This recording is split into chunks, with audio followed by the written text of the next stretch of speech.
ڈھال آپ کر دیتے ہیں جنگ میں برستے ہوئے تیروں کے سامنے،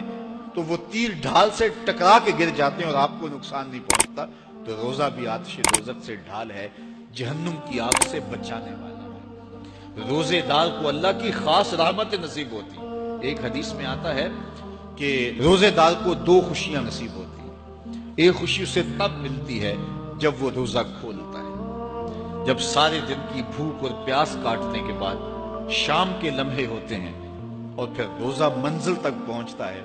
تو کس مسرت اور خوشی اور سرشاری کے عالم میں روزہ دار ہوتا ہے کہ شکر ہے کہ اتنی لمبی اور اتنی سخت گرمی کے ماحول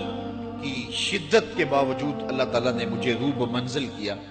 تو اس وقت ایک احساس اس کے ساتھ جڑا ہوتا ہے، اور پھر جب وہ ٹھنڈا اور میٹھا مشروب اپنے کام و دہن میں ٹپکاتا ہے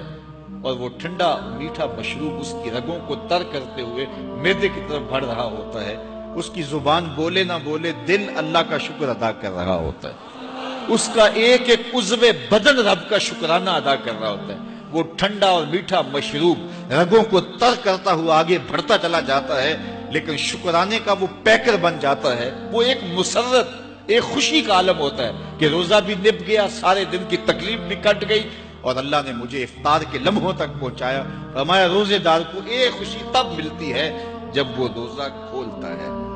وَفَرْحَةٌ عِنْدَ لِقَاءِ رَبِّهِ،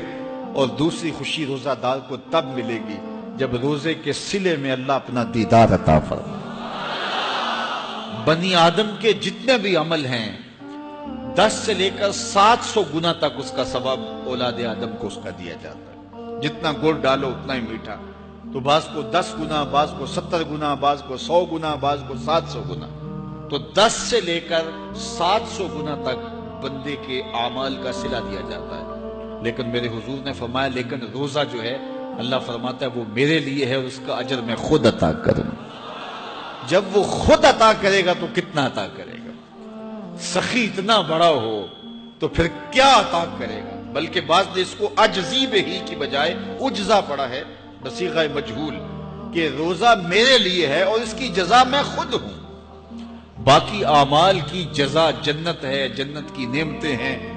اور بہت کچھ ہے، لیکن روزے کی جزا میں خود ہوں، اور جس کو وہ خود مل گیا پھر جنت میں مل گئی، جنت والا جو مل گیا پھر جنت بھی مل گئی، جنت کی نعمتیں بھی مل گئی۔ تو روزہ اللہ کی خوشنودی کا ذریعہ ہے، اس کی رضا کا ذریعہ ہے، تو خوش نصیب لوگ روزے کی برکتیں حاصل کرتے ہیں۔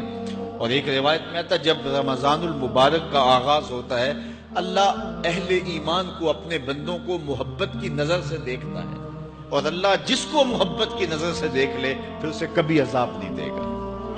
اللہ اکبر۔ تو یہ روزہ دار کے لیے اللہ کی کرم نوازیاں ہیں، اللہ کی رحمتوں کے اجالے ہیں جو اس کے اوپر برستے ہیں۔ تو میں اور آپ اس ماہ انور کو، اس ماہ نور کو اس طرح سے گزاریں کہ ہمارے اندر کے پاپ دھل جائیں، ہماری غلاظتیں گناہوں کی مٹ جائیں، ہمارا سینہ صاف ہو جائے، ہم اہل ایمان کے لیے کشادہ دل ہو جائیں، ہمیں جو ہے وہ جھوٹ سے، تکبر سے، بخل سے، ریا سے اور دیگر امور بد سے اجتناب کرنے کی عادت پڑ جائے۔ روزہ جو سکھانا چاہتا ہے ہم وہ اس سے سیکھ لیں، اور روزے کی برکات ضبط نفس کی صورت میں ہمیں نصیب ہو جائیں، تو ہم روزے کے بعد بھی، ماہ صیام کے گزرنے کے بعد بھی ایک نئی زندگی لے کر، ایک تازگی لے کر، ایک نور و روشنی لے کر کے جو ہے وہ معاشرے